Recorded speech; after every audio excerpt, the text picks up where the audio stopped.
Hello guys, welcome to our channel maths concept academy. मेरा नाम रवि। मैं आपके लिए मैथमेटिकल कंटेंट और साथ ही साथ केवीएस के अपडेट लेके आता हूं।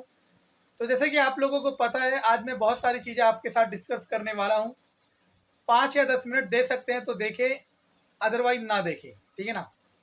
तो सबसे पहली बात तो ये आती है कि कई बच्चे बहुत टाइम से ये कहे जा रहे हैं, मैं कमेंट में रिप्लाई नहीं करता क्योंकि आप सब में से कई बेकार सब्सक्राइबर्स ने जो छोड़ के जा चुके हैं या छोड़ने वाले हैं, उन्होंने मुझे ऐसा बना दिया कि मैं अब कमेंट का रिप्लाई नहीं करता, क्योंकि वो कुछ भी बोलते हैं, इररिलेवेंट बात कुछ भी बोलते हैं, और मेरे को ना तो गरज है और ना ही ज़रूरत है, ठीक है ना। अब सुनना मैं क्या कह रहा हूँ। कई बच्चे बार बार यही कह रहे हैं कि सर आपने जुलाई 15 जुलाई 30 कहा था, फिर तो ऐसा क्या हो गया कि आपकी भविष्यवाणी गलत हो गई, वगैरह वगैरह वगैरह। पहली बात तो ये, भविष्यवाणी तो मैं कर नहीं रहा, ठीक है ना। भविष्यवाणी कर रहा होता तो यहाँ नहीं होता, ठीक है। अपने लिए लक्की नंबर ढूंढ लेता और जीत जाता करोड़ों रुपए इनाम। तो एक्चुअल में क्या था, मैं बताने की कोशिश करता हूँ। केवीएस के कमिश्नर जो हैं, उन्होंने ही सर्कुलर रिलीज किया था। केवीएस हेडक्वार्टर से सर्कुलर रिलीज हुआ था कि अप्रैल के मंथ में प्रिंसिपल के ट्रांसफर हो जाएंगे। अप्रैल के मंथ में प्रिंसिपल के ट्रांसफर हो जाएंगे। और अगर अप्रैल के मंथ में प्रिंसिपल के ट्रांसफर हो जाएंगे तो मैंने सोचा मई और या जून, मई या जून में आपके टीचर्स के ट्रांसफर इनिशिएट हो जाएंगे। सही है, यही तरीका है। और टीचर के ट्रांसफर इनिशिएट होने के बाद कभी भी आपका रिक्रूटमेंट आ सकता है, ये मेरी कैलकुलेशन थी। लेकिन जब केवीएस हेडक्वार्टर से जो लेटर आया जिसमें ये लिखा हुआ था कि अप्रैल में प्रिंसिपल के ट्रांसफर हो जाएंगे, वही गलत हो गया। तो अब मैं क्या कर सकता हूँ। अब ट्रांसफर कब हुए? अभी हुए, अगस्त मिड के आसपास हुए। अभी 5-10 दिन पहले प्रिंसिपल के ट्रांसफर हुए हैं। अब वही कैलकुलेशन यहाँ पे भी लगा लो। अगर अगस्त में ट्रांसफर हुए हैं तो वहां से 1-1.5 महीना मान लो, सितंबर या अक्टूबर, सितंबर लास्ट या अक्टूबर तक आपके टीचर्स के ट्रांसफर स्टार्ट हो जाएंगे, ठीक है ना। हो सकता है सितंबर में स्टार्ट हो जाए। और टीचर्स के ट्रांसफर स्टार्ट होते ही फिर आपका रिक्रूटमेंट कभी भी आ सकता है। और मैं पहले डे 1 से कहता आ रहा हूं कि मेरी इंफॉर्मेशन कोई लीक इंफॉर्मेशन के बेस पे नहीं है। ये सिर्फ और सिर्फ कैलकुलेशन बेस्ड है, ठीक है ना। बीच में एक बार मैंने कहा था, मुझे किसी ने बताया कि जुलाई में आएगा, तो वो भी बेचारे क्या कर सकते हैं, उन्होंने भी यही अंदाजा लगाया, ठीक है। इसमें किसी का कोई दोष नहीं है, और जो समझता है मेरा दोष है वो समझ सकता है। अब दूसरी बात ये आती है कि अब बहुत से बच्चे सोच रहे हैं कि सर क्या करें, केवीएस की तैयारी करें, DSSB की तैयारी करें, करें तो करें क्या। देखो, पहली बात तो ये कि अगर आप टीचिंग के अलावा, आपका एम सिर्फ और सिर्फ गवर्नमेंट जॉब है, आपका एम सिर्फ और सिर्फ गवर्नमेंट जॉब है, आपको फर्क नहीं पड़ता कि वो टीचिंग है या फिर नॉन टीचिंग है, तो मैं आपको पर्सनली रिकमेंड करता हूँ, आपके स्टेट में या फिर SSC CPO दुनिया भर के एग्जाम होते हैं, वो सब की तैयारी भी करते रहें। और जिस दिन आपका केवीएस या DSSB का रिक्रूटमेंट निकल जाए, उस दिन उन सबकी तैयारी रोक दे और इसकी तैयारी कर ले। अब इसकी तैयारी उस दिन से स्टार्ट नहीं करनी जिस दिन रिक्रूटमेंट नोटिफिकेशन निकलेगा।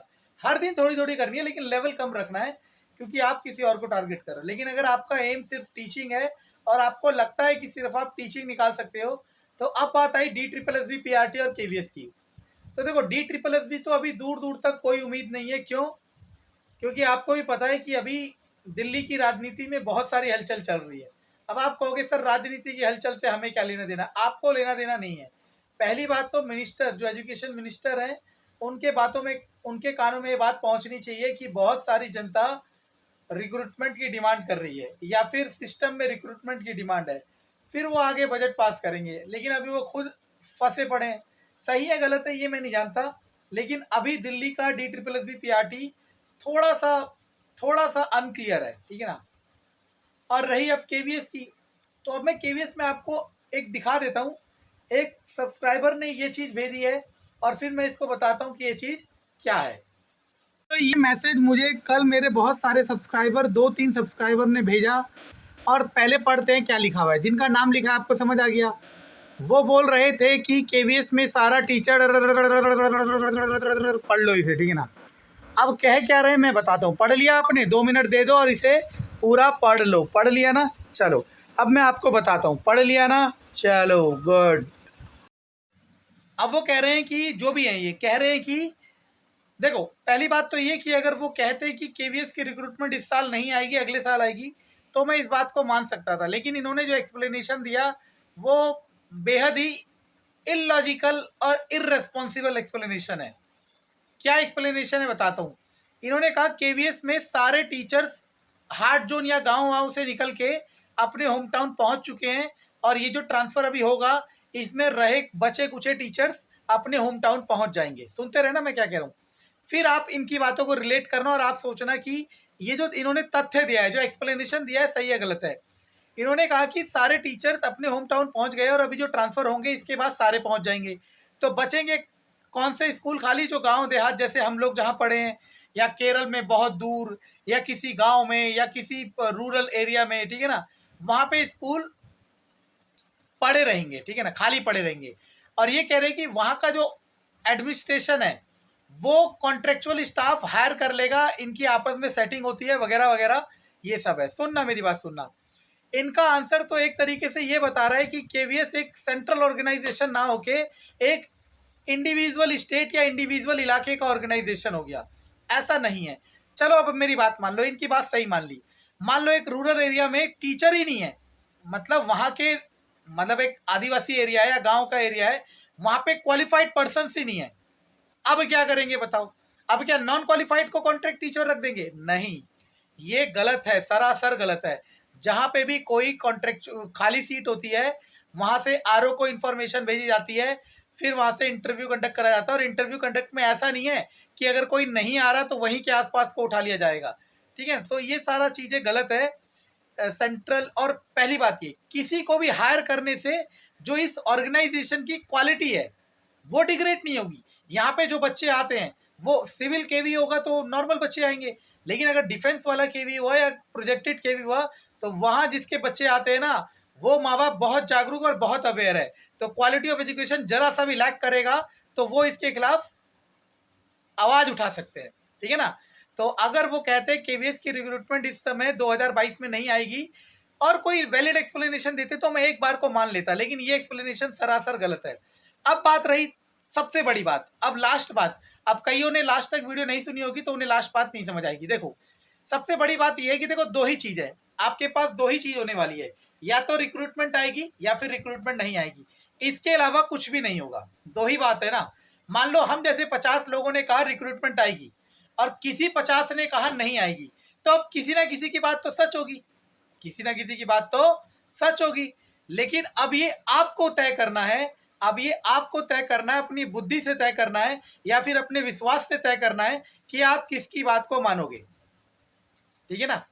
और डिले मेरे वजह से नहीं हुआ है, आप लोग मुझे कोसते हो, डिले मैं थोड़ा ना क्रिएट कर रहा हूँ। अप्रैल में प्रिंसिपल के ट्रांसफर गए थे वो अब जाके हुए हैं, तो ये सब सिस्टम का पार्ट है। देखो जिस तरीके से सरकारी नौकरी पाना मुश्किल है ना, उसी तरीके से सरकारी नौकरी से निकलना भी मुश्किल है। निकलना भी मुश्किल इन द सेंस कि अगर थोड़ा डिले हो रहा है या थोड़ी मुश्किल हो रही है, लेकिन फाइनली आप लग जाओगे तो ये सब वर्थ है।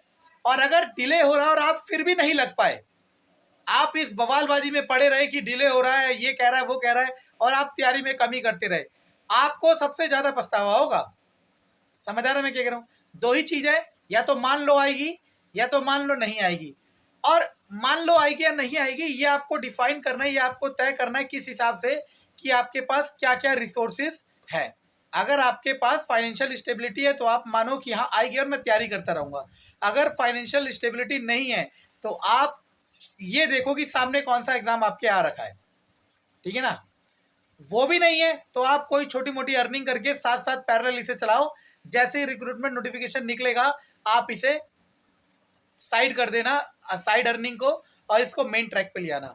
लेकिन होगा क्या, दो ही चीजें, या तो आएगी या नहीं आएगी, और ये आपको डिसाइड करना है कि क्या है। अब इसके बाद मैं काफी टाइम से इस चीज पे वीडियो नहीं बना रहा था केवीएस रिक्रूटमेंट पे, इसीलिए नहीं बना रहा था क्योंकि मुझे पता है कि आप लोग बिना फैक्ट के नहीं मानते हो, लेकिन आप लोग इनकी बातें, जो बड़ा इंस्टीट्यूट है उसकी बातें आंख बंद करके मान लेते हो। देखो अगर कोई भी कह रहा आएगी और कोई भी कह रहा नहीं आएगी, उसका एक्सप्लेनेशन सुनना चाहिए आपको। और अगर एक्सप्लेनेशन आपका दिमाग कहता है कि वो एक्सप्लेनेशन वैलिड है तो उस पर यकीन करे, अदरवाइज नहीं करे। और लास्ट में ये बात कि कब आएगी, तो मैं बार बार कह रहा हूँ कैलकुलेशन थोड़ी सी डिले हो गई या फेल हो गई ऐसा कह सकते हो, लेकिन टीचर्स के ट्रांसफ़र के बाद आपके रिक्रूटमेंट नोटिफिकेशन आने की चांसेस बहुत हाई है। तब तक के लिए प्लीज़ बार बार ना पूछें, क्योंकि कमेंट में मैं रिप्लाई अब नहीं करता हूँ, बहुत कम करता हूँ, क्योंकि बहुत सारे लोग हैं जो बेवजह अंडसंड बातें कहते हैं, वो मुझे पसंद नहीं है। धन्यवाद।